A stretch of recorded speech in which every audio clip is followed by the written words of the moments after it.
Okay, so we all get sucked into those crime family dramas, right? Yeah. The power, the loyalty, the fall from grace. It's a story that never gets old. But today we're ditching the usual suspects, the ones everyone knows. We're going deep into a story that's uniquely American. A story about ambition, excess, and the tricky relationship between crime and culture.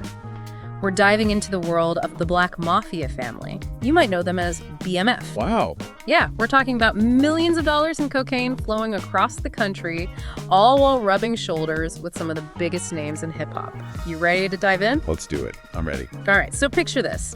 Detroit in the late 80s, the auto industry is on its knees, unemployment's through the roof, and two brothers, Big Meech and Southwest T, they see an opportunity. It's incredible, really, how BMF didn't just appear out of nowhere. They rose from this perfect storm, desperation, lack of opportunity, created this space, a need, and then boom, the 80s hit. Cocaine explodes in popularity, and BMF. They were ready. They were more than ready.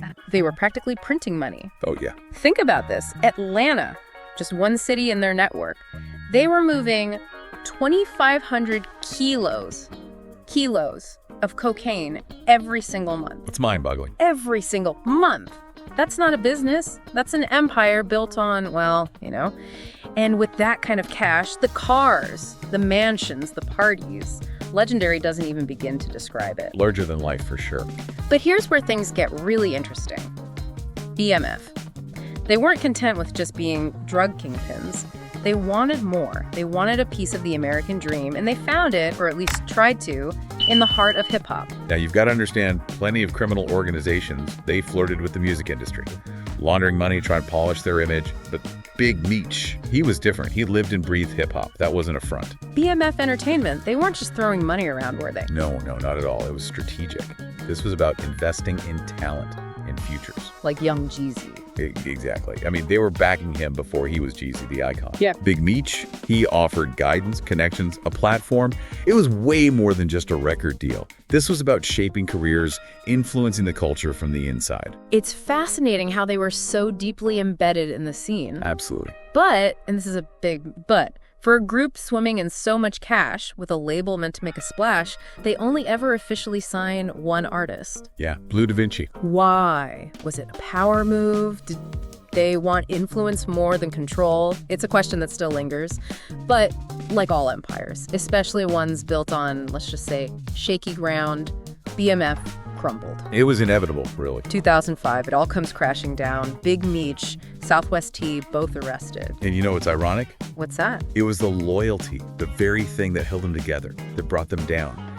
Evidence from their inner circle, their supposed ride or dies, that's what sealed the deal. Talk about a betrayal. Right.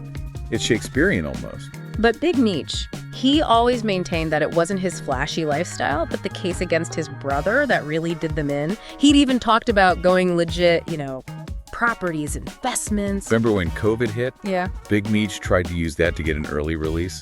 Didn't work out, did it?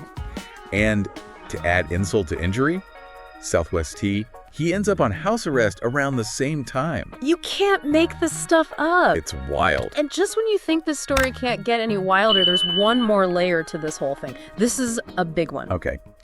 Big Meech and his alleged involvement in a murder. A murder? Yeah, and not just any murder. We're talking about someone connected to P. Diddy. The details, they're murky, to say the least. It's a giant question mark hanging over everything. So here we are, left with the story of the Black Mafia family.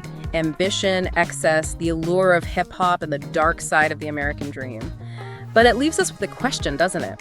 How do the lines between crime and culture get so blurred? And what does that say about our society, especially in communities fighting an uphill battle? It's a question worth thinking about. Yeah, it really is. It really is. That's all the time we have for this deep dive, but trust me, the BMF story, this is just the tip of the iceberg.